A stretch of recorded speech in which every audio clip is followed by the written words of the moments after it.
സമയം 1:30 മണിയാവറായി. പ്രശ്നങ്ങളൊക്കെ കഴിഞ്ഞതിന് ശേഷമാണ് കേട്ടോ ഞാൻ ഈ വീഡിയോ ഷൂട്ട് ചെയ്യുന്നത്. ഇങ്ങനെ ഫ്രണ്ട് ഇന്നലെ ഇൻസ്റ്റാഗ്രാമിൽ ഒരു പെൺകുട്ടി ഷെയർ ചെയ്തൊരു വീഡിയോ ആണിത്. തൻ്റെ മുന്നിൽ എക്സിബിഷനിസം നടത്തിയ ഒരു വ്യക്തി അവൾ ധൈര്യപൂർവ്വം ലോകത്തിന് മുന്നിൽ തുറന്നു കാട്ടി. ആ പെൺകുട്ടിയുടെ ധൈര്യത്തിന് ആദ്യം തന്നെ ഒരു ബിഗ് സല്യൂട്ട്. ഫുള്ളി കവേർഡ് ആയിട്ടുള്ള ഒട്ടും എക്സ്പോസ്ഡ് അല്ലാത്ത പർദ്ദയാണ് എൻ്റെ വസ്ത്രം. ഈ വസ്ത്രത്തിന്റെ മുമ്പിൽ വെച്ചിട്ടാണ് ഇമാതിരി സെറ്റത്തർ അയാൾ ചെയ്തത്. എന്തുകൊണ്ടാണ് ഞാൻ ഇത് ഇപ്പോൾ പറയുന്നതെന്ന് ചോദിച്ചാൽ ബട്ടർഫ്ലൈ ഗേൾ 85 നായിക ധന്യയും കടന്നു പോകുന്നത് സമാനമായിട്ടുള്ള ഒരു സാഹചര്യത്തിലൂടെയാണ്.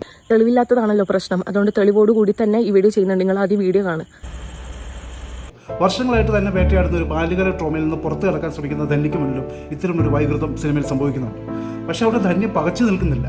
വർഷങ്ങളോട് ശീലിച്ച ആ പിൻവാങ്ങൽ അവൾ ഉപേക്ഷിക്കുക. ഇമാതിരി സെറ്റത്തരം ചെയ്തിട്ട് ഒരു പെൺകുട്ടീന്റെ മുമ്പിൽ ഇത്രയും ട്രോമ തരുന്ന രീതിയിൽ ഓരോന്ന് ചെയ്തു വെച്ചിട്ട് സമൂഹത്തിൽ ഇത്തരക്കാർ എപ്പോഴുമുണ്ട്, ഇപ്പോഴുമുണ്ട്. പക്ഷെ ആ പെൺകുട്ടിയെ പോലെയോ സിനിമയിലെ ധന്യയെ പോലെയോ പ്രതികരിക്കാൻ തുടങ്ങുമ്പോൾ മാത്രമാണ് മാറ്റങ്ങൾ ഉണ്ടാകുന്നത്. നിശബ്ദരായിട്ടിരിക്കുക എന്നതല്ല, പ്രതികരിക്കുക എന്നത് തന്നെയാണ് അതിജീവനം. ബട്ടർഫ്ലൈ ഗേൾ 85 സംസാരിക്കുന്നത് ഇത്തരം അതിജീവനങ്ങളെ കുറിച്ചാണ്. വീഡിയോ ഒട്ടും ഡിലീറ്റ് ചെയ്യാൻ പോണില്ല, ബ്ലറാക്കാനും പോണില്ല. അമ്മാതിരി പച്ചക്ക് ഞാൻ ആ സാധനം ഇടാൻ പോവാണ്. സിനിമ തിയേറ്ററുകൾ തുടരുന്നുണ്ട്. ഇത്തരം ഗൗരവപരമായിട്ടുള്ള ചർച്ചകൾ അവിടെ ഉണ്ടാവും ഉറപ്പായിട്ടും. എൻ്റെ ഒരു വീഡിയോ നിങ്ങളെയൊക്കെ കണ്ടു കാണും എന്ന് വിചാരിക്കുകയാണ്.